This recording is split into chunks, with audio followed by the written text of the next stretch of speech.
Assalamualaikum warahmatullahi wabarakatuh. Hello everyone. Perang Salib merupakan perang dua peradaban besar, yang sedang menggeliat di abad pertengahan. Keduanya ini antara Islam dan Kristen.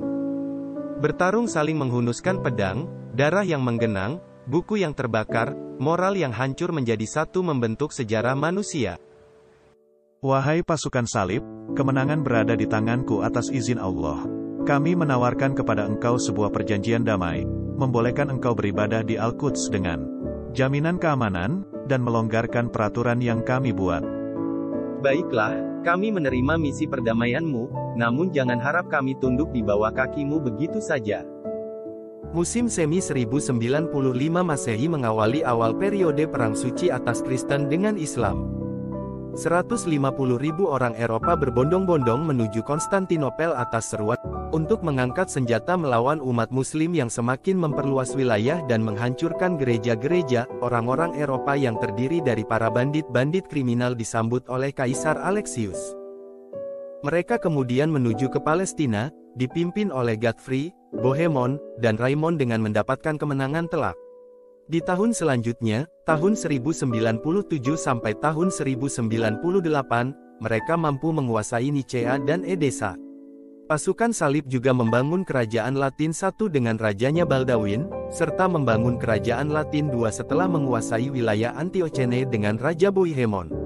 Bertepatan pada bulan Juli tahun 1099, tentara salib mampu menguasai Baitul Maqdis dan mendirikan kerajaan Latin III dengan rajanya Godfrey.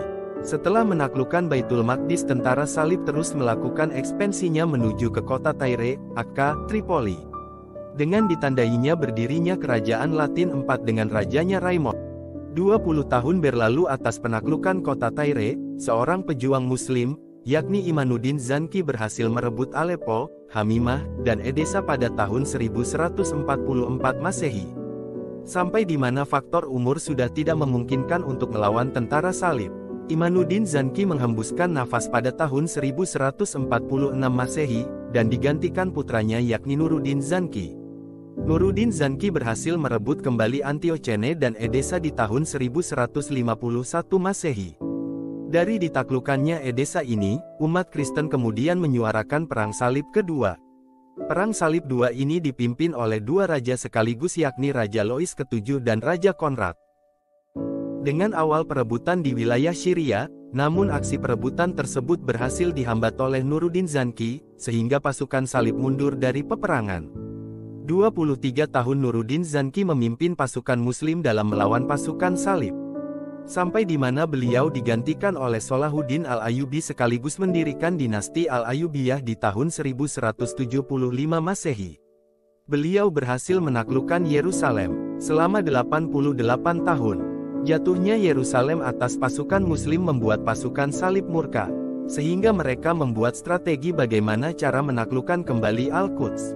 Rencana ini dipimpin oleh Raja Frederick, Raja Richard, dan Raja Philip, di mana di tahun 1189 pasukan salib bergerak melancarkan rencananya merebut Al-Quds kembali. Namun apa yang terjadi? Terlalu mustahil mengalahkan pasukan Muslim di bawah Salahuddin yang sangatlah kuat pertahanannya. Di tahun 1192 Masehi, dibuatlah perjanjian Sul al-Ramlah antara tentara salib dengan Salahuddin. Menuju akhir Perang Salib, bagaimana kelanjutannya setelah 88 tahun Yerusalem berada di bawah naungan umat Muslim? Sekitar abad 13, tahun 1200-an, tentara salib yang dipimpin oleh Raja Frederick II mereka bergerak lagi menuju Palestina, namun sebelumnya mereka menaklukkan wilayah Mesir dan 1219 Masehi berhasil menguasai Dimyat. Atas ditaklukannya wilayah Dimyat ini Raja Mesir Malik Al-Kamil membuat perjanjian dengan Raja Frederick II, di mana perjanjian ini berisi Malik Al-Kamil bersedia melepaskan Al-Quds dengan gantinya Raja Frederick harus melepaskan Dimyat, serta harus memberikan jaminan keamanan bagi umat Muslim. 28 tahun berlalu, di tahun 1247 Masehi, Al-Quds berhasil ditaklukkan kembali di bawah dinasti Mamluk yang dipimpin oleh Malik Al-Saleh.